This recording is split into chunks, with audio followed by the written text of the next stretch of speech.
आपके अपने YouTube channel work study class में दोस्तों आपका स्वागत है। जैसा कि दोस्तों आपको पता है कि इस फरवरी को हमारा कक्षा 12वीं का व्यवसायिक अध्ययन बिजनेस स्टडीज का पेपर लगातार मैं आपको तैयारी करा रहा हूँ। क्रम से आप वीडियो देखना चाहते हैं, अलग से प्लेलिस्ट बना दी class 12th business studies important question 2024 के नाम से। ओके, तो प्लेलिस्ट पर जाकर क्रम से आप वीडियो देख लीजिएगा। ओके, तो दोस्तों आज इस वीडियो में हम क्या है 2 अंकीय महत्वपूर्ण प्रश्न देखने वाले हैं। इससे पहले दोस्तों मैं आपको क्या है 2 अंकीय महत्वपूर्ण प्रश्न बता चुका हूँ, साथ ही बहुत सारे प्रश्नों का उत्तर के साथ बताते जा रहा हूँ। पार्ट वाइज पार्ट बताते जा रहा हूँ। पार्ट 1 आ चुका है, नहीं देखा जाकर जो देखिएगा। ये आपका पार्ट 2 है जिसमें हम क्या है 2 अंकीय महत्वपूर्ण प्रश्न कवर करने वाले हैं। तो 2 अंकीय महत्वपूर्ण प्रश्न की महामैराथन होने वाली है, तो वीडियो को क्या है ध्यान से अंत तक देखिएगा। ओके, तो विश्वास में वो शक्ति है जिससे क्या है उजड़ी हुई दुनिया में क्या है प्रकाश लाया जा सकता है। ओके, अगर आपको अपने ऊपर विश्वास है तो आप अपने लक्ष्य निर्धारित किया है इस बोर्ड एग्जाम में उसे क्या आसानी से प्राप्त कर पाएंगे। देख लेते हैं महत्वपूर्ण 2 अंकीय प्रश्न। ओके दोस्तों, तो पहला हमारा क्वेश्चन है प्रबंध की एक परिभाषा दीजिए। तो लॉरेंस ए एप्ले के अनुसार प्रबंध वस्तुओं का निर्देशन नहीं वरन क्या है व्यक्तियों का विकास। ओके, ये क्या है निर्देशन वाली प्रक्रिया नहीं है, वस्तुओं को निर्देशन नहीं देना। ओके, बाकी ये क्या है बल्कि ये क्या है एक व्यक्तियों का विकास। ओके, जैसे समन्वय का अर्थ लिखिए। समन्वय का आपको अर्थ लिखना है। समन्वय से आशय किसी संस्था की समस्त क्रियाओं में एक रूपता लाना होता है ताकि कार्य सुविधाजनक ढंग से सफलतापूर्वक चल सके। मैंने अगर आपसे समन्वय का अर्थ पूछा जाता तो आपको ये 2 लाइनें लिखनी है। बाकी डिटेल से आपको समझने के लिए मैंने और 3 से 4 लाइन दी है, इसे आप क्या है पढ़कर समझ सकते होंगे।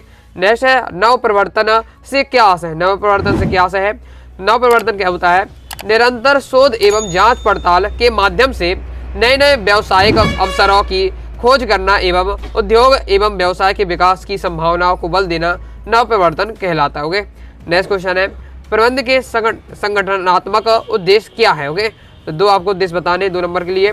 प्रबंध के संगठनात्मक उद्देश्य में पहला है भिन्न भिन्न व्यक्तियों की क्रियाओं में सामंजस्य स्थापित करना। दूसरा है संगठन एवं व्यक्तियों के हित में सामंजस्य स्थापित करना। होगे, नेक्स्ट क्वेश्चन है हमारा समाज के विकास में प्रबंध किस प्रकार सहायक है।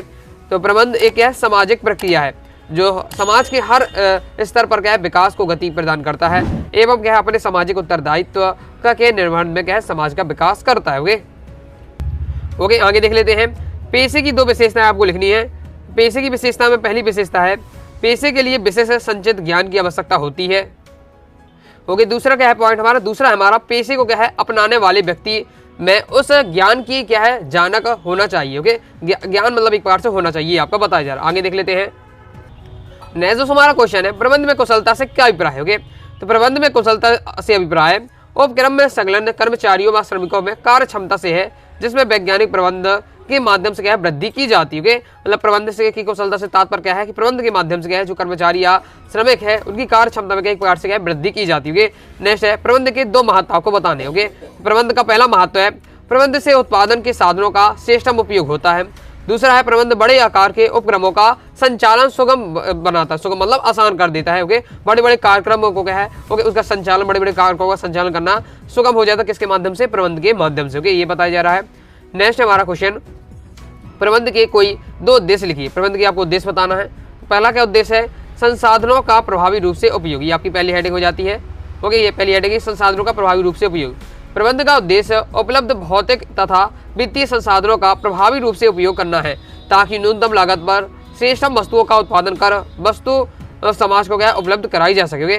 दूसरा क्या है? दूसरा प्रबंध का उद्देश्य है कि न्यूनतम प्रयासों से अधिकतम परिणाम प्राप्त करना। होगी, प्रबंध का उद्देश्य न्यूनतम प्रयासों से क्या है अधिकतम परिणामों को प्राप्त करना। मतलब जैसे कम कार्य करना पड़े और ज्यादा हमें क्या है पूंजी मिल जाए। इस प्रकार से जिस प्रकार से बात हो रही है। नेक्स्ट है प्रबंध के द्वारा ऐसे तकनीकों को काम में लाया जाता है जिससे कि समय प्रयास ऊर्जा का अपव्यय न्यूनतम होने एवं परिणाम क्या है उच्चतम मिले। ओके, मतलब कोई भी हम काम कर रहे हैं तो हमें काम कम करना पड़े। ओके, उसका मेंटेन कम करना पड़े लेकिन उससे हमें क्या है उससे हमें जो प्राप्त हो आय जिससे प्राप्त हो रही है वो हमें क्या ज़्यादा से ज़्यादा प्राप्त हो गए।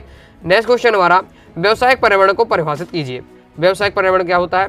तो व्यावसायिक पर्यावरण व्यावसायिक फर्मों तथा उद्योगों की बाहर की उन सभी बातों का योग है जो उनके संगठन एवं संचालन को प्रभावित करती है। आगे देख लेते हैं। नेक्स्ट क्वेश्चन हमारा बहुत ज़्यादा इंपॉर्टेंट है 11वां। व्यावसायिक पर्यावरण की प्रकृति गतिशील होती है क्योंकि ये क्वेश्चन दोस्तों ऑब्जेक्ट में यहाँ से पूछा जाता है कि व्यावसायिक पर्यावरण की प्रकृति डैश होती है तो क्या है गतिशील होती है। तो क्यों होती है ये पूछा जा रहा है। तो व्यावसायिक पर्यावरण के घटकों में परिवर्तन होते ही रहते हैं, वे स्थायी नहीं होते। जो व्यावसायिक पर्यावरण के घटक हैं वो परिवर्तित होते रहते हैं, स्थायी नहीं होते हैं। इसलिए क्या है जो व्यावसायिक पर्यावरण है कि जिसकी प्रकृति क्या है गतिशील होती है। आगे नेक्स्ट क्वेश्चन हमारा आसान है आपका। आर्थिक पर्यावरण के 2 घटक आपको बताने। तो आर्थिक पर्यावरण के 2 घटक देख लेते हैं। ओके, तो पहला हमारा आर्थिक पर्यावरण, आर्थिक प्रणाली, आर्थिक दशाएं व आर्थिक नीतियाँ, ये सब हो जाता है। नेक्स्ट हमारा सामाजिक वातावरण, रीति रिवाज, फैशन, शिक्षा के स्तर। ओके, नेक्स्ट हमारा प्रौद्योगिकी पर्यावरण के किन्हीं दो पहलुओं के आपको नाम बताने होंगे। ये जो वाले क्वेश्चन है ये 2 नंबर में तो बनते ही है, साथ ही से क्या है वस्तुनिष्ठ बनते हैं। अभी मैंने आपको एक वीडियो डाली थी, वस्तुनिष्ठ कवर कराए थे, उसमें मैंने आपको सही जोड़ी में ये आपका बताया था। ओके, तो प्रौद्योगिक पर्यावरण के आपके 2 पहलू कौन कौन से, पहला आपका नवीन तकनीक है, दूसरा है वैकल्पिक वस्तुओं का विकास। ओके, नेक्स्ट है सामाजिक पर्यावरण के 2 उदाहरण बताना है। तो सामाजिक पर्यावरण के 2 उदाहरण आपके क्या है, फैशन और त्योहार, ये सब क्या है समाज से जुड़े हुए। ओके, नेक्स्ट है राजनीतिक पर्यावरण के 2 उदाहरण, तो राजनीतिक दलों की विचारधारा, राजनीतिक स्थिरता, ये सब आपके राजनीतिक पर्यावरण के अंतर्गत आते होंगे।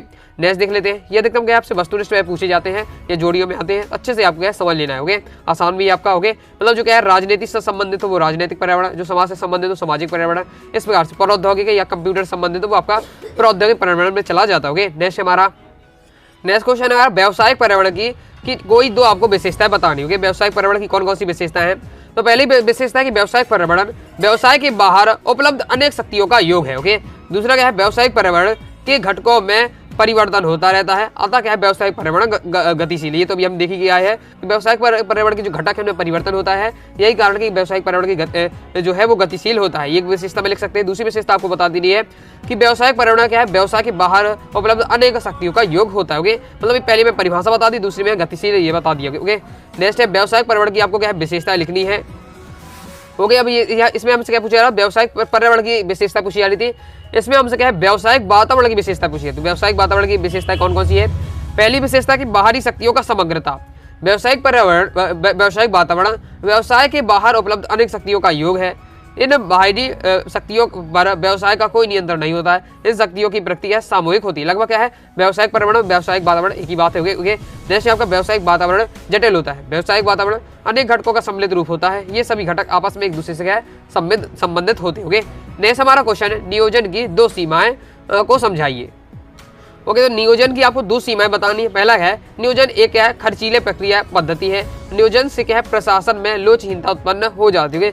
और जब भी आप किसी भी चीज़ का नियोजन करते हैं तो यहाँ आपको खर्च करना पड़ेगा। ओके, इसलिए इसे खर्चीली प्रक्रिया, ये इसकी सीमा है, सीमा यानी कमी होगी। ओके, फिर नियोजन से क्या है प्रशासन में लोचहीनता उत्पन्न हो जाती है, ये आपके है नियोजन की सीमाएं। याद कर लीजिएगा नियोजन क्या है, नियोजन की सीमाएं, नियोजन के उद्देश्य, नियोजन के महत्व। ओके, इससे आपको जरूर संबंधित क्वेश्चन आपसे बन सकते हैं। कोई भी टॉपिक है उसका आपको क्या है हर पहलू को याद कर लीजिएगा, संबंधित उसी संबंधित क्वेश्चन बनता है। नियोजन वाला टॉपिक आपका, तो नियोजन क्या है, नियोजन के महत्व क्या है, नियोजन का उद्देश्य क्या है, नियोजन की सीमाएं क्या है, इससे संबंधित।